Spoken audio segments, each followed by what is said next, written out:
હા કાબા, જય માતાજી. એમ નીરજભાઈ મજામાં? મજામાં મજામાં કાબા. કેવું ચાલે છે આંદોલન?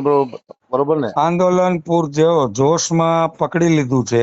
આખા જી ગુજરાતના ખેડૂતોની માંગ લઈને ઉપવાસ છાવણીમાં બેઠા છીએ, અમરનાથ ઉપવાસમાં.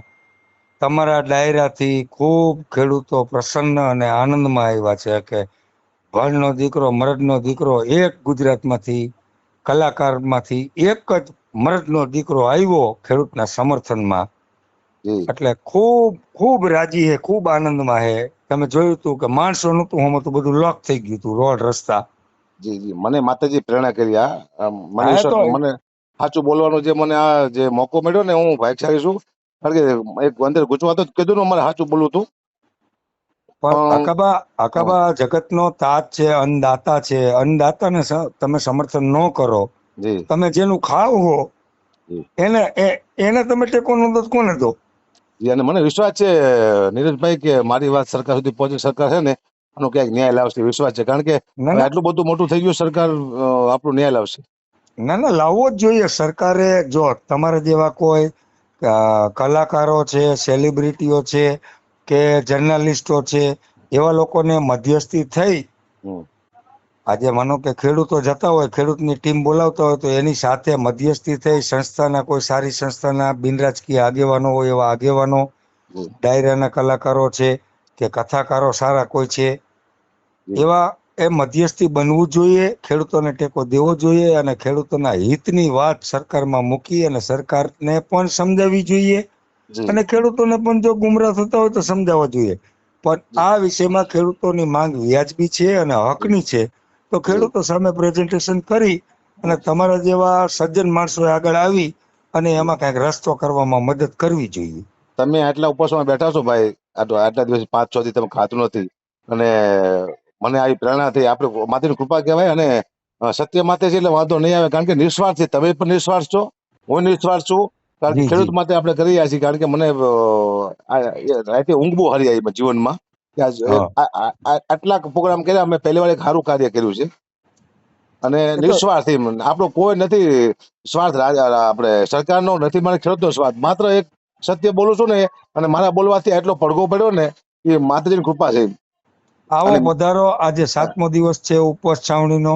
અને અમારો દ્ર મીડિયાને શુભેચ્છા આપજો. આપણે ગુજરાતનું મીડિયા છે ને ભાઈ, ના ના એને ના, બહુ સપોર્ટ કર્યો, બહુ સપોર્ટ કર્યો આપણને. મીડિયાએ આપણને આખી ટોટલ ગુજરાત મીડિયાએ ખૂબ સાથ સહકાર આપ્યો હોય. એમાં ટેલિમીડિયા વાળા મિત્રોનો વધુ સાથ સહકાર છે. જી પણ તમામ મિત્રોનો અમે આભાર માની છીએ. અમે બધી જી. વ્યવસ્થા એ લોકો માટે જમવાની રહેવાની બધી કરેલી છે. અને આપણો હવે પરિણામ તો જ્યાં હું આપણે હવે અમે પકડું, અમે ગઢવી પકડે પછી મૂકી નાખતા. હવે આજીવન મૂકવાનું નથી. હવે ખેડૂત જ રહેવાનું. ડાયરા થાય કે ન થાય, તેલ પીવાય જ્યાં ના ના, રહેવાનું, પણ ખેડૂત રહે. જો રાજાશાહીમાં ચારણોને અને ગઢવીની ભૂમિકા શું હતી? જી જ્યારે કાંઈ રાજની અંદર અઘટિત ઘટના બનતી હોય અથવા તો હમ, રાજનું નુકસાન થતું હોય, હમ, ત્યારે ચારણો અને ગઢવીઓ જી એ નુકસાની રોકવા માટે આગળ આવતા. જી જી જી જી બરોબર છે. તો એક જી તમારી તો તમે રાજદ્વારી કહેવાય, જી રાજના દ્વારી કહેવાય.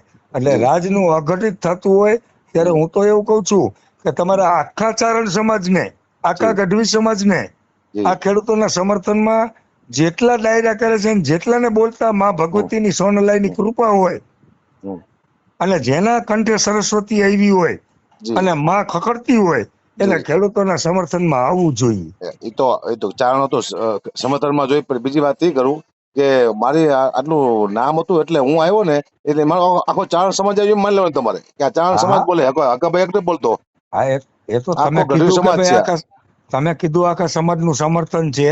જી પણ મારી એક લાગણી છે જી કે આજે કોઈ પણને હમ, સંત સુરા ને દાતાર જે માના પેટમાંથી ઉદરમાંથી જન્મે ને બાપુ, જી એવી જ રીતે ચારણ અને ગઢવીના હા. કંઠે સરસ્વતી બિરાજમાન છે.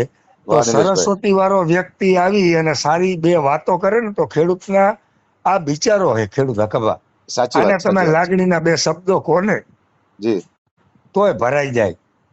ના આજ ના તમાર નિલેશભાઈ, હું તમને એક શુભેચ્છા આપું છું ભાઈ. તમે શરૂઆત તમે આ કરી અને તમે મને બોલાવ્યો ને, વાહ વાહ. અહીંયાથી આ કામ શરૂ થયું છે. અને હવે બહુ જલ્દી ન્યાય સરકાર આપશે, મને એ વિશ્વાસ છે. કારણ કે આટલા બધા અવાજ ઉભી થાય ને, એટલો બધો દેશમાં, ગુજરાત આખામાં, એટલે સરકારને ન્યાય આપવો પડે. કારણ કે ભગવાનને ન્યાય આપવો પડે તો સરકાર તો આપે જ ને ન્યાય. આપે આપે, આપણો અને કોઈ સ્વાર્થ તો છે નહીં આમાં. આજીવન ખેડૂત સાથે શું હકાબા બોલ્યા એટલે બોલ્યા. હવે પ્રોગ્રામ જે એક બાજુ આવે કે ન આવે, જે માતાજીની હવે જે થવું હોય થાય, પણ હું હવે ખેડૂતને મૂકવા નથી, ચિંતા ના કરતા. વાહ ભાઈ વાહ, જય અને ભાઈ માતાજી, જય જય માતાજી, માતાજી, જય માતાજી, જય જય માતાજી. કઈ કામ હોય તો મને કહેજો ભાઈ. હો માતાજી. હા ભાઈ.